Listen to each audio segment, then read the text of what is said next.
Bonjour à toutes et à tous.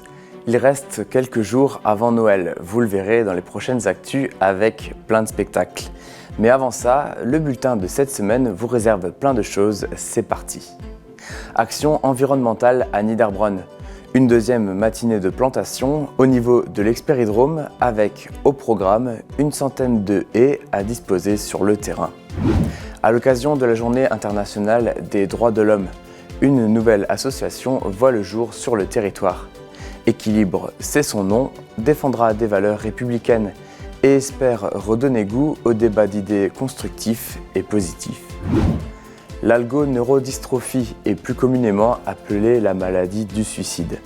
Betty nous partage son témoignage car elle vit avec cette maladie depuis 8 ans. On commence ces actus à Niederbronn-les-Bains.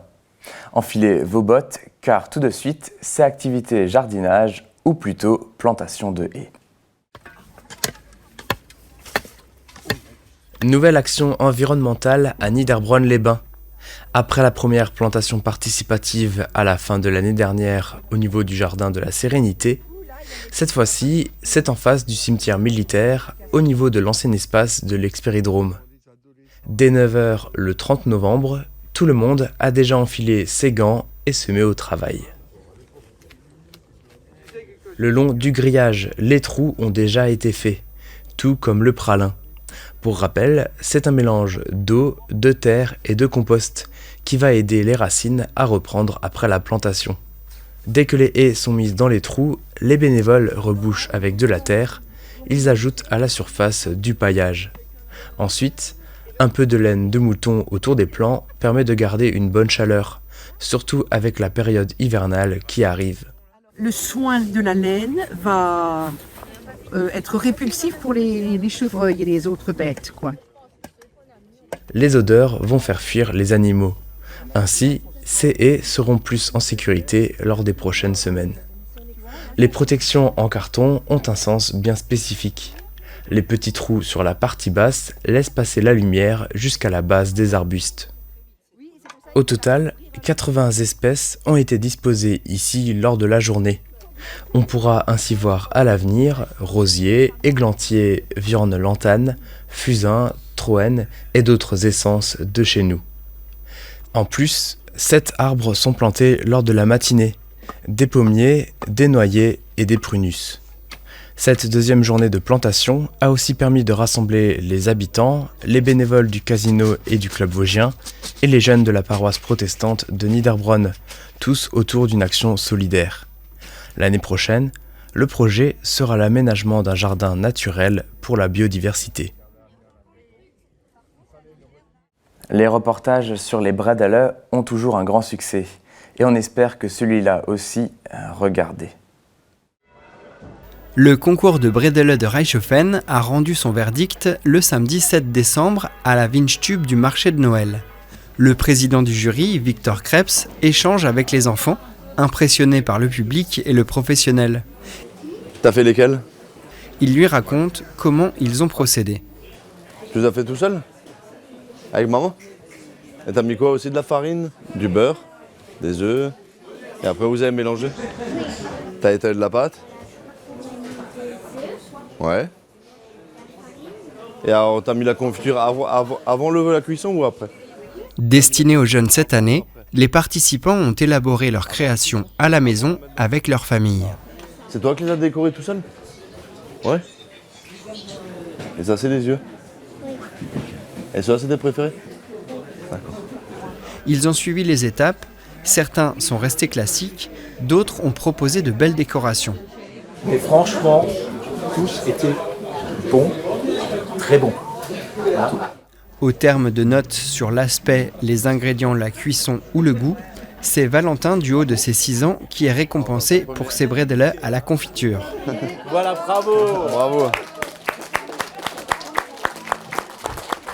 Les autres participants gagnent également des places pour la castine offerte par la commune. Lutter contre les fake news et donner une place au débat constructif. L'association Équilibre est née à Mittersheim. La présidente expliquait les enjeux et les objectifs. La nouvelle association avait convié la presse et un public composé de citoyens et d'élus locaux à Mittesheim le mardi 10 décembre. Une date choisie car elle correspond à la Journée internationale des droits de l'homme. L'association a pour nom Équilibre, elle est née en juillet après les élections législatives. Son objectif est de promouvoir des valeurs républicaines contre les discours radicaux et parfois extrêmes. Elle propose un équilibre, c'est-à-dire un point de vue modéré et réfléchi. Les différents articles rédigés par l'association reprennent des thèmes souvent présents dans les médias nationaux, des sujets qui font réagir de manière disproportionnée dans un but de récupération électorale.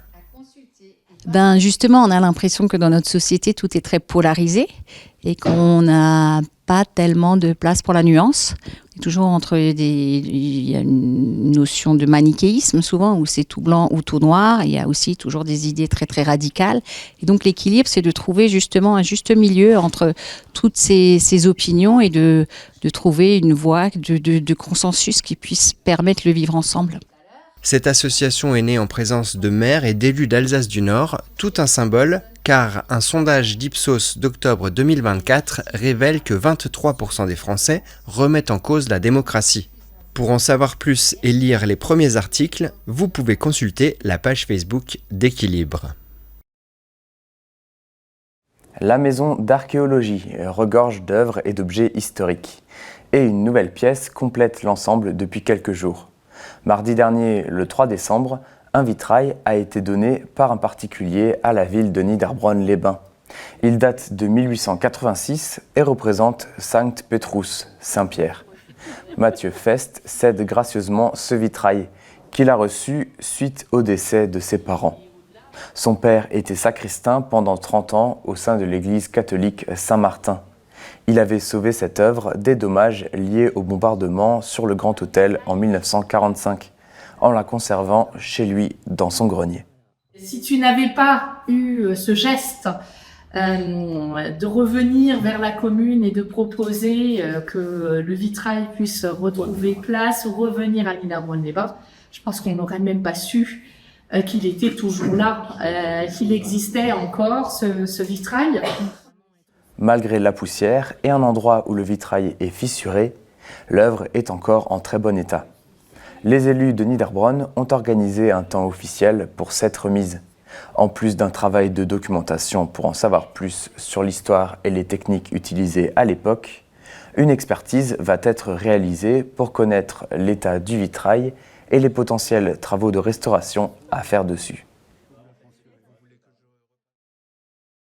À travers nos bulletins d'actualité, on cherche toujours à parler de sujets positifs, mais aussi à vous donner la parole. Betty vit avec une maladie qui l'affecte, l'algoneurodystrophie. Elle témoigne. Nous l'avons rencontrée à Reichshoffen car elle voulait partager son témoignage. Betty est atteinte d'algoneurodystrophie, une maladie qui cause des douleurs au niveau des articulations, appelée aussi syndrome douloureux régional complexe. Elle a développé cette maladie neurologique à la suite d'une entorse. Une pathologie qui aurait dû disparaître au bout de 6 à 24 mois, mais Betty en souffre depuis 8 ans. Donc c'est une maladie qui est orpheline et qui cause beaucoup de douleurs, c'est-à-dire des douleurs neuropathiques, donc des coups de couteau, des brûlures, des picotements, engourdissements, tremblements, des troubles vasomoteurs, donc le membre qui change de couleur, il y a des œdèmes, des gonflements. Elle a été reconnue comme la maladie la plus douloureuse au monde sur l'échelle McGill en fait. Betty a tout essayé pour arrêter les douleurs. De nombreuses thérapies médicamenteuses et une opération. Elle nous a dit que les médecins n'avaient plus de solution pour elle et qu'elle doit apprendre à vivre avec la maladie. Moi, je suis arrivée à la fin de tous les traitements possibles et j'en suis venue à demander l'amputation de mon membre inférieur droit. Voilà, qui est très dur à obtenir malgré l'état de mon pied. Nous avons contacté des professionnels de santé et l'ARS, l'Agence régionale de santé, pour avoir leurs avis. Ils n'ont pas donné suite. Sa kinésithérapeute nous confie que les douleurs de ces patients atteints de SDRC rendent les exercices de mobilité très difficiles. Selon Betty, l'amputation lui serait refusée en raison d'un risque de handicap plus important qu'actuellement. Betty a créé un groupe de soutien mutuel sur Facebook nommé « Tous unis contre l'algoneurodystrophie ». L'un des 379 membres est parti se faire soigner à la Sparrow Clinic aux États-Unis, mais le traitement coûte plus de 80 000 $. Les patients espèrent faire avancer les choses en France pour améliorer la prise en charge et la reconnaissance des handicaps liés. Il faut savoir que je connais 2 personnes qui se sont ôtées la vie en laissant derrière elles des enfants, parce qu'elles ne supportaient plus les douleurs. Et je peux comprendre ces personnes, parce que moi-même, j'ai plusieurs fois dit à mon mari que j'ai envie d'en finir, que j'ai envie de me jeter sur la route pour que ça s'arrête, en fait. Voilà, il faut que vraiment, c'est un appel à l'aide que je fais aujourd'hui, pour vraiment qu'on puisse nous écouter et essayer de changer les choses, quoi. En effet, sa maladie est également appelée maladie du suicide, notamment aux USA. Avec d'autres patients qu'elle a connus grâce aux réseaux sociaux, elle va prochainement créer une association pour aider les personnes atteintes d'algoneurodystrophie. Le 23 novembre, au chalet Wiesbar, la musique d'harmonie d'Hofwiller organisait le concert annuel des Blossnickel.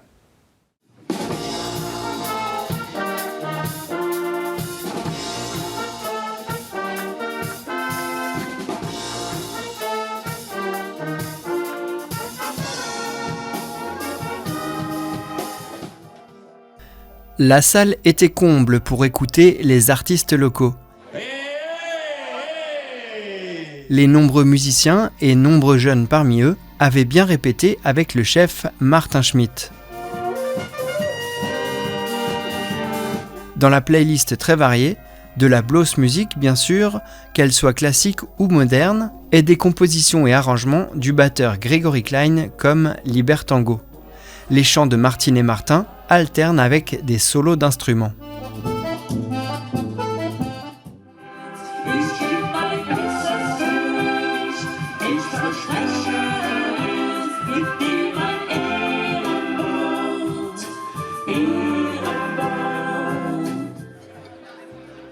Une pause permet au public de se restaurer avec une assiette froide. Ensuite, c'est reparti pour la suite du concert.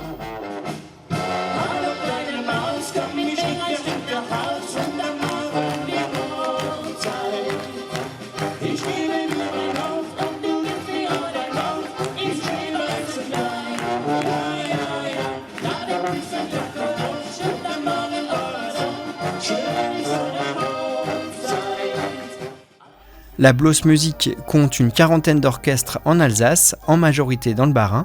Celui réputé des Blossnickel donne des concerts depuis 2011. Vous les croiserez peut-être à différentes fêtes et l'an prochain au chalet Wiesbar d'Hofwiller.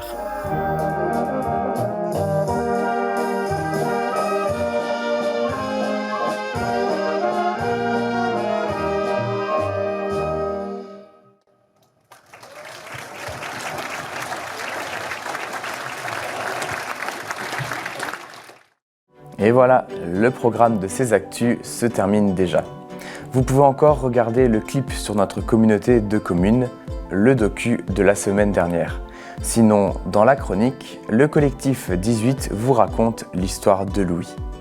À très vite pour de nouvelles actus, bonne semaine et portez-vous bien.